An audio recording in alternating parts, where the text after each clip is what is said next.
بسم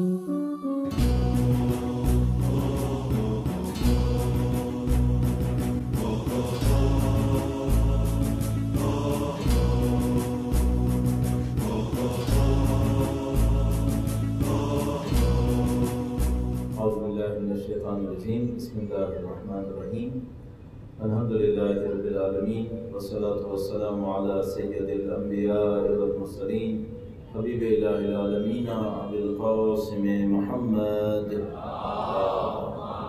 صلی علی وعلى آلہ الطیبین الطاہرین سیما بقیۃ اللہ فی الارضین. قال الله تعالى في كتابه الكريم بسم الله الرحمن الرحيم ونريد أن نمن على الذين استضعفوا في الأرض ونجعلهم أئمة ونجعلهم الوارثين. ایک بار پھر درود بھیجیے گا محمد وعلى محمد صلی علی محمد. جان محترم کئی مناسبتیں اس جلسے کے پس منظر میں موجود ہیں، جس میں بہت واضح شیخ نیل کی شہادت ہے اور ظاہر کہ نائجیریا کے اندر شیخ زرزکی کی اصالت، شب جمعہ بھی ہے اور دعا کمائل اس کی مناسبت سے ہے. وقت کے امام کے حضور ادائے احترام کے لیے اس جمعے کی شب کے موقع پر ان کے حضور عرض ارادت کے لیے، ان کی توجہات کے حصول کے لیے اور انشاءاللہ اللہ کی خاص مغفرتوں اور رحمتوں میں شامل ہونے کے لیے درود بھیجیں محمد وعلی محمد.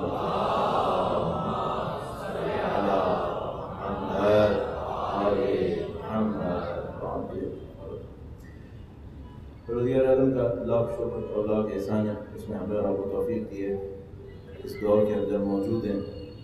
الحمدللہ رب العالمین بہت پرفخر دور ہے تشیع کے لیے، دین اسلام کے لیے. اسلام کی تعلیمات دنیا کے گوشے گوشے میں سرایت کر رہی ہیں. اہل بیت اطہار علیہ السلام کی فکر لوگوں کے سامنے ظاہر ہو کر آ رہی ہے. دنیا نے بڑی کوشش کی آخری 25-30 سال کے اندر، اور تھوڑی سی مدت لگا لیجیے، اور حتیٰ ہمارے ملک کے اندر آخری 10-15 سال جس سختی سے ہم لوگوں نے اور آپ نے گزارے ہیں وہ ہمارے اور آپ کے سامنے موجود ہے. الحمدللہ رب العالمین اب رخ تبدیل ہو رہا ہے. یہ تو نہیں کہہ سکیں گے کہ دشمنیاں ختم ہو رہی ہیں اور لوگ جو مخالفتیں کر رہے تھے اس سے دستبردار ہو جائیں گے. یہ صرف شاید اسی وقت ہو پائے گا جب پوری دنیا کے اوپر وقت کے امام کا پرچم عدل لہرائے گا انشاءاللہ تعالیٰ. درود بھیجے گا محمد وعلی محمد.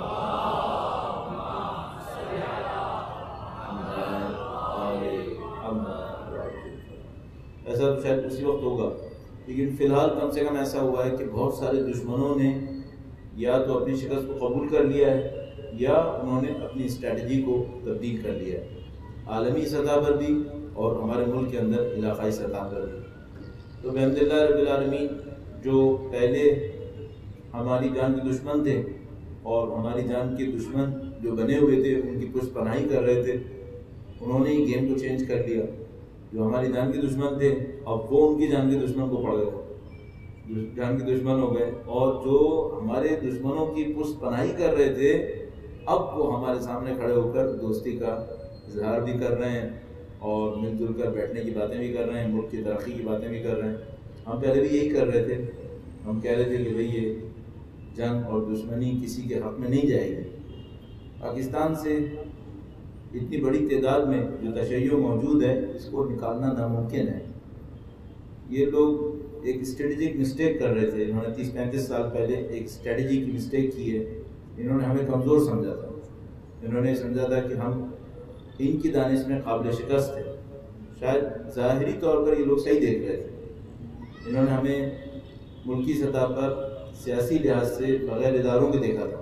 ہمارے پاس مضبوط ادارے نہیں تھے، نہ صرف سیاسی اعتبار سے بلکہ اقتصادی اعتبار سے بھی، ثقافتی اعتبار سے بھی ہمارے پاس اداروں کی کمی تھی.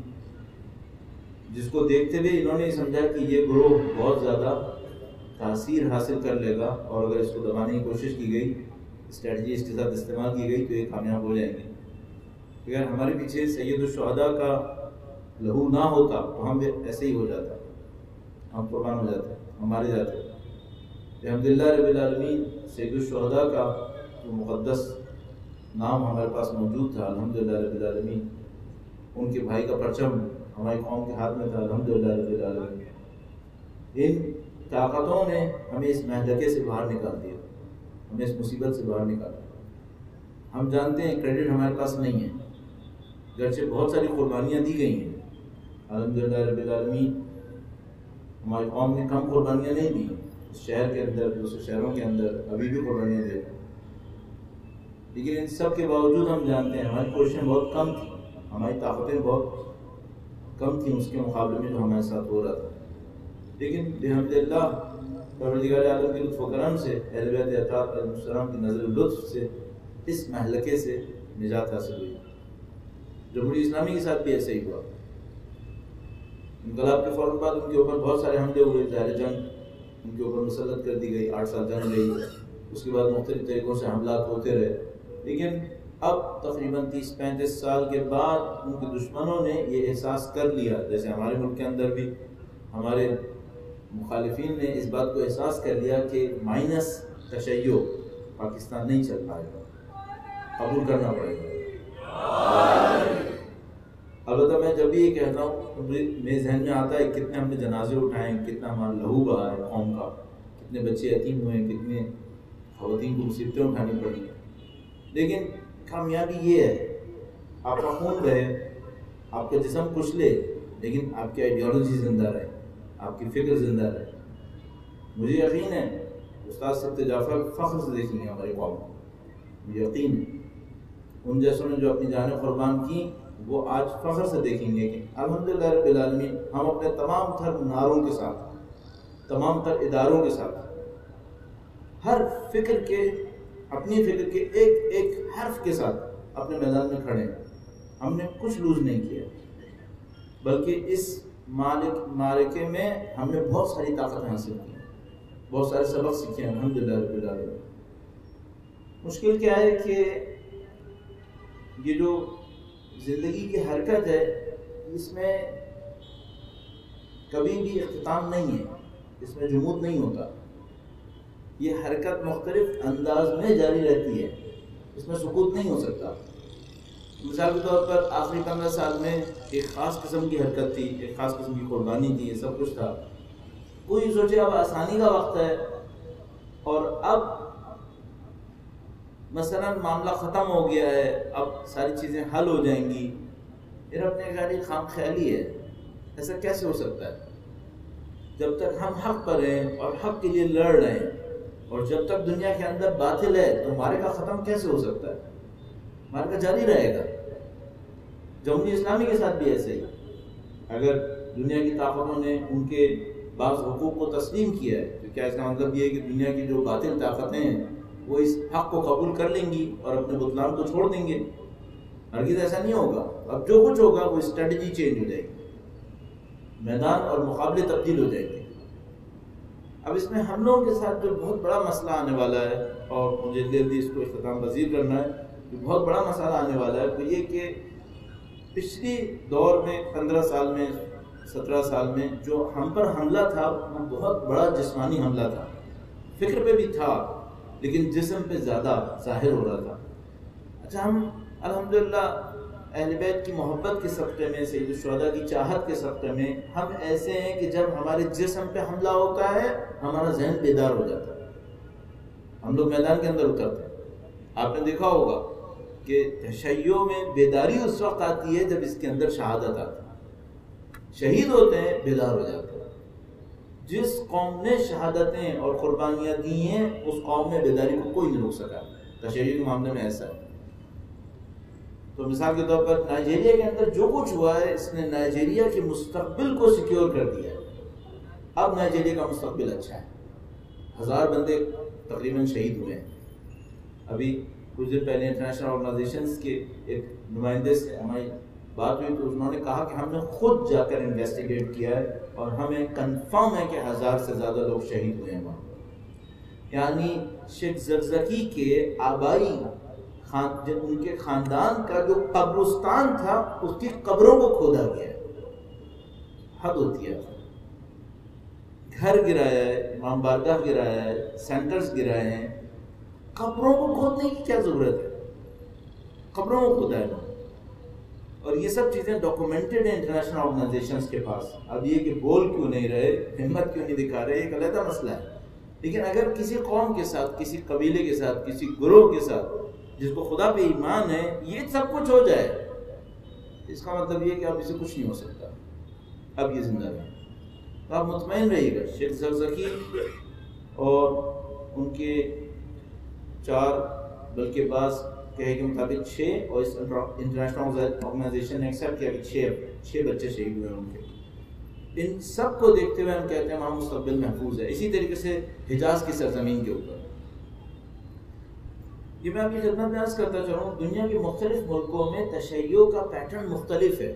مثلا ہم لوگ پاکستان کے اندر کبھی بھی، پاکستان کم سے کم جب سے بنا ہے، کبھی بھی مکمل تقیہ کے اندر نہیں گئے. آپ نے دیکھا ہوگا کہ کچھ قومیں پاکستان کے شمالی علاقہ جات کے اندر، میرا مطلب شمالی علاقہ جات سے گلگت بلتستان نہیں، مکمل شمالی علاقہ جس میں مثلا کوہاڑ اور ہنگو اور مانسیرا وغیرہ یہ سب بھی شامل ہیں، جو نارتھ کے علاقے ہیں وہاں پر کچھ لوگ مستقل تقیہ کے اندر لمبی مدت کے لیے گئے، اور اس کے نتیجے میں ایسا ہوا ہے کہ بعض اوقات لاکھوں کی آبادی اپنی آئیڈینٹی اور اپنی شناخت کھو بیٹھی ہے، کیونکہ انہوں نے تقیہ کا صحیح استعمال نہیں کیا، انہوں نے تقیہ کو سمجھنے میں مشکل دکھائی. بہت سارے ملکوں میں انقلاب کے آنے کے بعد لوگوں کے ذہن میں فکر آئی کہ اب اس حد میں تقیہ کہ ہماری اپنی شناخت مٹ جائے، یہ ممکن نہیں ہے، اب ہمیں میدان عمل میں آنا چاہیے. ایک مثال میں آپ کی خدمت میں عرض کروں ملیشیا کی. ملیشیا میں بھی ایسے ہی تھا. 30-35 سال پہلے تک شیعت اعلان نہیں کر رہی تھی کہ ہم شیعہ ہیں. اب انہوں نے جرأت پکڑی ہے، 10-15 سال 20 سال ہوئے ہیں کہ انہوں نے کہنا شروع کیا کہ ہاں ہم شیعہ ہیں. تو بہت ساری چیزیں تبدیل ہوئی ہیں، اور دنیا بھر کے اندر اب جو تبدیلیاں آنے والی ہیں جو ابھی تک سمجھ میں آتا ہے وہ پوری دنیا کے دائرے کو تبدیل کر سکتا ہے. مثلا میرا اپنا ایک خیال ہے، اگر ہم لوگوں کو خدا نصیب فرمائے دیکھنا، میرا اپنا ایک خیال ہے کہ آل سعود کے پاس 5 سال دیکھنے کا کوئی امکان نہیں ہے. میرے اپنے خیال میں انشاءاللہ کوئی امکان نہیں ہے کہ آل سعود 5 سال دیکھ سکیں. اس کا مطلب یہ کہ عالم اسلام اتنے بڑے شر سے نجات حاصل کرنے والا ہو. الحمدللہ تشیع نے پوری دنیا کے اندر، اور فکر اسلام نے پوری دنیا کے اندر یہ ثابت کر دیا ہے کہ ہمیں جسم کے ذریعے شکست دینا ممکن نہیں ہے. تو بہت اچھا وقت ہے یہ. لیکن اب جو سختی آئے گی، جو میرے خیال میں سختی ہے، جب جسم پہ حملہ ہوتا ہے تو ہم بیدار ہوتے ہیں. اب ہمیں کیا چاہیے ہوگا؟ دیکھیے، جب انسان مصیبت میں ہوتا ہے تو خواہ نہ خواہ خدا کو یاد کرتا ہے، خدا کو یاد کرے گا، خدا کے نظام کو یاد کرے گا. لیکن جب آسانی میں ہوگا تو کیا ہوگا؟ جن قوموں کا امتحان سختی سے ہوتا ہے وہ نسبتاً آسان ہوتا ہے. جن قوموں کا امتحان آرام سے ہوتا ہے، آسائش سے ہوتا ہے، یہ بہت سخت امتحان ہوتا ہے، یہ بہت سخت امتحان ہوتا ہے. اچھا، یہ بات آج کے زمانے کے دشمن کو بہت اچھی طرح پتہ چل گئی ہے کہ یہ لوگ جسم کے امتحان میں سرخرو ہو جائیں گے، یہ اس سے نہیں ہار پائیں گے. اب وہ آئیں گے ہم جیسوں کے اوپر فکر کا سخت حملہ کریں گے، لیکن مخالف بن کے نہیں کریں گے. پچھلی دفعہ انہوں نے مخالف بن کے حملہ کیا تھا، ان کو پتہ ہے کہ وہ نہیں جیت پائیں گے. تو میرا اپنے خیال ہے کہ یہ خوف سے ہم پر حملہ نہیں کر پائیں گے. ہم خوفزدہ ہونے والی قوم نہیں ہے. یہ نفس پرستی سے ہم پہ حملہ کر سکیں گے، یہاں سے حملہ کریں گے. میرا اپنا ایک خیال ہے، ان کو پتہ ہے کہ اگر خوف کا عالم ہوتا ہے ہم جاگتے بھی ہیں اور اپنے آپ کو اور ایک دوسرے کو سہارا بھی دیتے ہیں. لیکن اگر نفس پرستی کا عالم ہو جائے تو پھر سب تنہا رہ جاتے ہیں، پھر کوئی کسی کا سہارا نہیں مل پاتا. تو یہ پہلا خطرہ جو مجھے اس وقت احساس ہو رہا ہے وہ یہ کہ جب قوم اپنے آپ کو اس اعتبار سے آرام میں دیکھے گی، وہ لوگ اپنے اپنے نفس کے اوپر، اپنے اپنی خواہشات کے اوپر رجوع کرنا شروع کریں گے. اچھا، جب یہ لوگ اپنے اپنی طرف جائیں گے، جس کو ہم لوگ انفرادیت کہہ سکتے ہیں، اجتماعیت سے نکل کر انفرادیت کی طرف جائیں گے. اگر خدا نہ کرے انفرادیت کی طرف گئے تو کیا ہوگا؟ تو بہت بڑا ایک مسئلہ ہو سکتا ہے. وہ یہ کہ جو ادارے ہم نے بڑی مصیبتوں سے سختی میں جھیل کے بنائے تھے وہ ہمارے ہاتھ سے نکل سکتے ہیں، وہ ادارے خراب ہو سکتے ہیں. چونکہ آسانی میں ریسورسز بھی کم ہو جاتی ہیں اور توجہات بھی کم ہو جاتی ہیں. تو عزیزان محترم، وہ تمام ادارے جو آپ کو لگا کہ سخت وقت میں ہمارے بہت کام آئے، اب ٹائم ہے کہ اب آپ ان کو سنبھال لیجیے، کہ ایسا نہ ہو کہ آسانی کے وقت میں آپ ان کی اہمیت کو کم دیکھیں اور خدا نہ کرے نعوذ باللہ تعالیٰ ان کے اوپر توجہات کم ہو جائے. یہ ایک بات. دوسری بات ہے معنویت کی. جب سختی کا وقت ہوتا ہے لوگ خود بخود خدا پہ توجہ دیتے ہیں، لوگ توجہ دیتے ہیں خدا کی طرف، معنویات کی طرف، اللہ کے سامنے گڑ گڑاتے بھی ہیں. لیکن جب آسانی کا وقت آتا ہے خود بخود توجہات دنیا پرستی کی طرف ہونے لگتی ہیں. مثلا یوں ہی صرف اشارہ کرنے کی خاطر میں آپ کی خدمت میں عرض کروں گا، جب وہ دور تھا جب ہم لوگ ہر روز 1 یا 2 شہید کا جنازہ اٹھاتے تھے، اس وقت جب آپ کوئی سفر شروع کرنے لگتے تھے کتنی دعائیں پڑھتے تھے، اور بہت سارے لوگ اب ان دعاؤں کو بھولنا شروع کر دیں گے. یہ مشکل آئے گی. تو جو بہت پہلے کیا کرتے تھے مصیبت کے وقت میں، چھوٹا سی میں علامت کے طور پہ کہہ رہا ہوں، یہ اب ہمارے ذہن سے نکلنا شروع ہوگا. کیوں؟ نعوذ باللہ ہم یہ سمجھیں گے جب اب آسانی کا وقت آ گیا، اور یہیں سے ہمارے لیے مشکل شروع ہو جائے گی. بس 2 کام بہت ضروری ہوں گے. پہلی بات تو یہ کہ جو آپ کے ادارے ہیں قومی سطح پہ کام کرنے والے، ان اداروں کو فوری طور پہ سنبھالیں. ایسا نہ ہو کہ آپ کی کم توجہی کے نتیجے میں ان اداروں کے ساتھ معاملہ خراب ہو جائے. اور کہنے کی شاید ضرورت نہیں ہے، آپ رپورٹس کو پڑھنا شروع کریں تو آپ کو سمجھ میں آ جائے گا کہ ہم ریسورسز کو ان اداروں سے نکال کر کہیں اور ڈائیورٹ کرنے کی کوشش کر رہے ہیں. ان اداروں کے ریسورسز کم ہوتے چلے جا رہے ہیں جو بہت خطرناک ہے. ایسا نہ ہو کہ ہم خدا نہ کرے نعوذ باللہ تعالیٰ پھر کبھی کسی مشکل میں پڑے تو وہ جو 15-20 سال کی محنتوں سے ادارے بنے تھے وہ ہمارے ہاتھ سے نکل چکے. میں چونکہ یہ طے کرتا ہوں کہ اداروں کے نام نہ لوں، لہذا میں نام کسی کا نہیں لینا چاہ رہا ہوں، لیکن میرا اپنے خیال ہے کہ اس سے زیادہ واضح کر کے میں آپ سے کیا عرض کروں گا، آپ خود سمجھ رہے ہوں. تو یہ ایک کام تو یہ کر لیجئے. دوسری بات معنویت کی ہے. آپ کو ہمیں اپنی معنویت کو زندہ رکھنا ہے. تو اس ٹائپ کے جو پروگرام ہے جس کے اندر فوکس معنویت کے اوپر ہے، یہ پروگرام ایک اچھی سنت ہے جو سخت وقت میں قائم ہو گئی ہے، اور اس کے پیچھے بھی لوگ شہید ہوئے، اور یہ بہت اچھی سنت ہے جو جاری رہے کہ ہم اس ٹائپ کی پروگرامز کو اہمیت دے دیں جس کے اندر فوکس معنویت پر. ایک بہت سادہ سا کام ہے جو میں اور آپ کر سکتے ہیں، وہ کیا ہے؟ ایک دفعہ درود بھیجے گا محمد و آل محمد.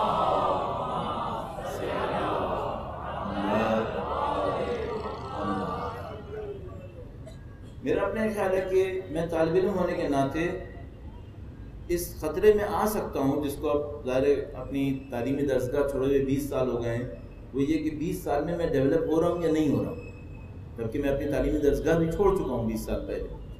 تو جو میرے جیسے طالب علم کے پاس ایک نسخہ موجود ہے وہ یہ کہ میں کیا اپنے آپ سے ہر روز یہ سوال نہ کروں کہ آج بہتر بننے کے لیے مجھے کیا کرنا چاہیے.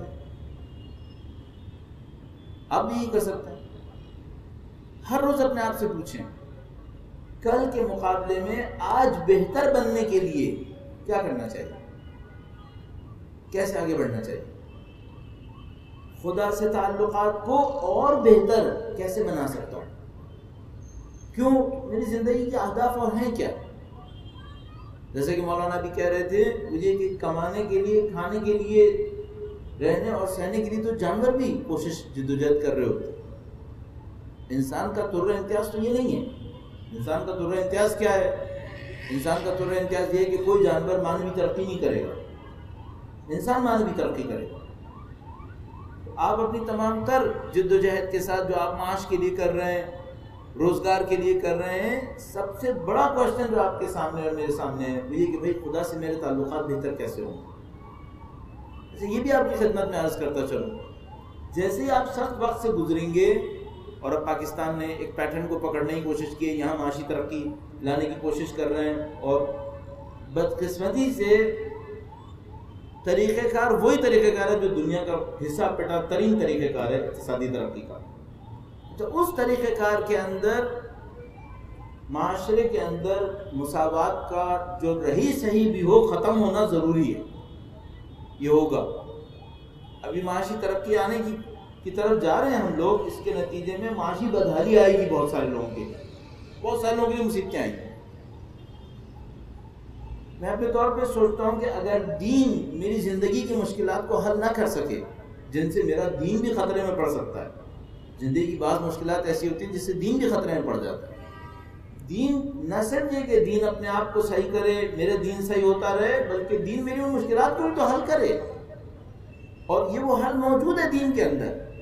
ظاہر ہے کہ اب وقت بالکل اختتام پذیر ہے، اس کے اوپر ہم مزید گفتگو نہیں کر پائیں گے کہ دین دنیا کو کیسے حل کرے گا، لیکن کرے گا، کرنا چاہیے، ورنہ میں دنیا کو حل کرنے کے لیے کیا بے دین کے پاس جاؤں گا؟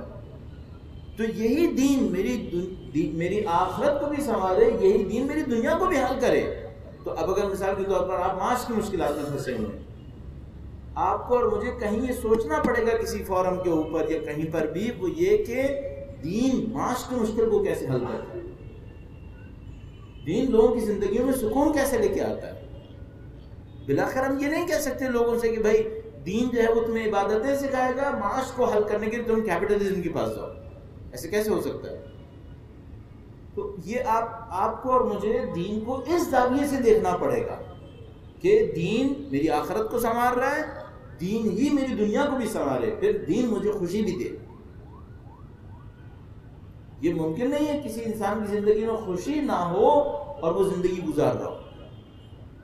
دین وہ خوشی بھی دے جس کو آپ اطمینان کہہ سکتے ہیں، دین اطمینان بھی دے، قلبی اطمینان دے۔ بس یہ سارے چیلنجز آپ کے سامنے ہوں گے اب جبکہ نسبتاً سکون کا زمانہ ہوگا، اس میں سارے چیلنجز آئیں گے۔ وہ یہ کہ آئیڈیالوجی پہ حملہ دشمن بن کے نہیں ہوگا، بلکہ دوست بن کے نفس پرستی سے حملہ ہوگا، لادینیت سے حملہ ہوگا۔ معاشی ترقی آئے گی، لیکن معاشی ترقی کے ساتھ ناانصافی اور بڑھے گی، اس کے نتیجے میں لوگوں کی زندگیوں میں، بعض لوگوں کی زندگیوں میں سخت بدحالی بھی آئے گی۔ اس بدحالی اور لادینیت کے ماحول کے اندر لوگ کیسے اپنے دین کی حفاظت کریں گے؟ ان کے پاس راستہ معنویت میں ہوگا کہ اپنی معنویت کو بہتر بنائیں۔ آپ جتنی افراد یہاں پہ تشریف فرما ہے، ظاہر ہے اس معاملے کے اوپر پہلے سے توجہ دے رہے ہیں، ورنہ آپ کیوں آتے ہیں؟ آپ اور میں کیا کر سکتے ہیں؟ ہر روز اس بات کو ایک سوال کے طور پر اپنے سامنے رکھیں، میں اپنی روحانی ترقی کے لیے کیا کروں، اللہ سے رابطے کو بہتر کرنے کے لیے کیا کروں۔ اور معمولاً آپ کی خدمت میں مشورے کے طور پہ عرض کرتا ہوں کہ کچھ وقت نکالیں خدا کے سامنے گڑ گڑانے کے لیے، یہ انتہائی اہم ہے۔ یعنی شاید مجھے یوں احساس ہو رہا ہے کہ شاید اس سے زیادہ اہم کام اس معاملے کے اندر کوئی اور نہ رہے کہ وقت نکالیں خدا کے سامنے گڑ گڑانے کے لیے۔ اس سے جو آپ کو اطمینان مل سکتا ہے، اس سے جو آپ کی راہیں کھول سکتی ہیں، وہ غیر معمولی ہے۔ تو مثال کے طور پر اللہ کے سامنے استغفار کرنے کے لیے، اللہ کے حضور اپنے عرائض کو پیش کرنے کے لیے، اپنی حتی مشکلات کو کہنے کے لیے، کون اللہ سے زیادہ مشکلات کو سنبھالنے والا ہے؟ تو اس کے سامنے پیش ہو جائیے۔ شب جمعہ ہے، کتنا مناسب وقت ہے کہ انسان زندگی کی مشکلات سے، زندگی کی پریشانیوں سے، جس کو ہم مصروفیتیں بھی کہہ سکتے ہیں، ایسا کر سکے کہ تھوڑا سا باہر نکلے، کسی ایک جگہ کے اوپر بیٹھ جائے اور خدا سے کہہ سکے کہ خدا میں تیری بارگاہ میں آیا، تجھ سے کچھ کہنا چاہتا ہوں۔ آپ کی زندگی کے خوبصورت ترین لمحات وہ لمحات ہیں جب آپ ہیں اور خدا ہے۔ ہفتے ہفتے مت رکھیں، روزانہ رکھیں، اور ایک دفعہ ہفتے میں، جیسے دعائے کمیل مولا امیر المومنین نے ہمیں نصیب فرمانا۔ اگر اہل بیت ہمیں نہ سکھاتے خدا سے کیسے بات کرنی ہے، کوئی راستہ تھا کہ ہمیں پتا ہو جاتا؟ کوئی راستہ نہیں تھا۔ انہوں نے ہمیں بتایا کہ بھئی خدا متعال سے جب گفتگو کرو تو کیسے گفتگو کرو۔ تو ماشاءاللہ بڑا اچھا موقع ہے، ماحول بھی آپ کے لیے فراہم ہوا ہے، آپ خدا متعال کے حضور پہنچے ہیں ان تمام لوگوں کی قربانیوں کو سوچتے ہوئے، شہید نمر جیسے لوگوں کی قربانیاں، شیخ زکزکی جیسے لوگوں کی قربانیاں۔ جب اللہ کے بندے استغفار کے ساتھ، خلوص کے ساتھ خدا کے حضور گڑ گڑاتے ہیں، عرش تک پر خدا متعال کی طرف سے ندا آ رہی ہوتی کہ اس کو کیا چاہیے، خدا کو پسند ہے۔ البتہ خدا کو پسند کیوں ہے؟ اس کو پتہ ہے ان کی روح کا کمال اسی کے اندر، اس لیے اس کو پسند۔ ایسا مطلب بہت اچھا موقع ہے آپ کے لیے، سکون سے بیٹھ جائیے، اپنی زندگی کی جو بھی چیزیں ہیں تھوڑی دیر کے لیے ذہن سے نکال دیں، اگر آپ اور میں کر سکتے ہیں اس 15-20 منٹ آدھے گھنٹے کے اندر، جتنا بھی ٹائم برادر دعائے کمیل پڑھ رہے ہوں گے اور آپ سن رہے ہوں گے اور ان کے ساتھ ساتھ پڑھ رہے ہوں گے، شاید 2 یا 3 منٹ آپ کے لیے ایسے نصیب ہوں گے جب آپ ہر چیز سے بے خبر ہو کر صرف خدا سے خبر لے سکیں۔ 2-3 منٹ خوش نصیب ہوئے جن کا یہ وقت اور زیادہ ہو جائے، اور مسلسل کوشش کریں اگر آج بھی یہ وقت نصیب نہ ہو، کوشش کریں یہ وقت نصیب ہو۔ اور میں نے عرض کیا آپ کی خدمت میں، ہر روز خدا کے سامنے جائیں، ہر روز اس سے مانگنے کی کوشش کریں، شاید زندگی میں چند منٹس ہمیں ایسے مل جائیں کہ جس میں ہم خدا متعال کی ذات کے اندر غرق ہو سکیں ہر چیز کو بلا کر، اور وہ ہماری زندگی کا وہ سرمایہ بنیں گے جس کی اہمیت ہمیں بعد میں پتہ چلے گی۔ تو اس سے زیادہ میں آپ کی خدمت میں آپ کا وقت نہیں لوں گا، اور یہ جو شیڈیول ہے اس کو میں قطعاً ظاہر ہے کہ خراب نہیں کرنا چاہوں گا۔ بہت مناسبتوں سے اور بہت اچھے وقت پر آپ صحیح جگہ پہ بیٹھے ہو۔ کبھی کبھی احساس یہ کرتا ہوں شیطان مجھے بہکا کر بہت ساری جگہوں پہ لے جا سکتا ہے، میرا خیال نہیں ہے کہ شیطان مجھے اور آپ کو بہکا کر یہاں لایا ہو، یہ بہت مشکل ہے، اتنا بڑا رسک شیطان نہیں لے گا کہ شیطان آپ کو بہکا کر ایک ایسی محفل میں لے آئے جہاں امیر المومنین کی دی ہوئی دعائیں پڑھی جا رہی ہیں، یہ رسک شیطان کبھی نہیں لے گا۔ اس کا مطلب کیا کہہ سکتے ہیں؟ اس کا مطلب ہم یہ کہہ سکتے ہیں کہ شیطان نہیں لایا ہے، رحمان لایا ہے، خدا لایا ہے۔ اگر خدا لایا ہے، مجھے تو ایسے ہی لگتا ہے، اگر خدا لایا ہے تو پھر میں خدا سے اسی بیچ میں ایک اور بات بھی کہہ سکتا ہوں کہ خدا اگر تو ہی لایا ہے تو کیا خالی ہاتھ بھیج دے گا؟ کیوں بھیجے گا؟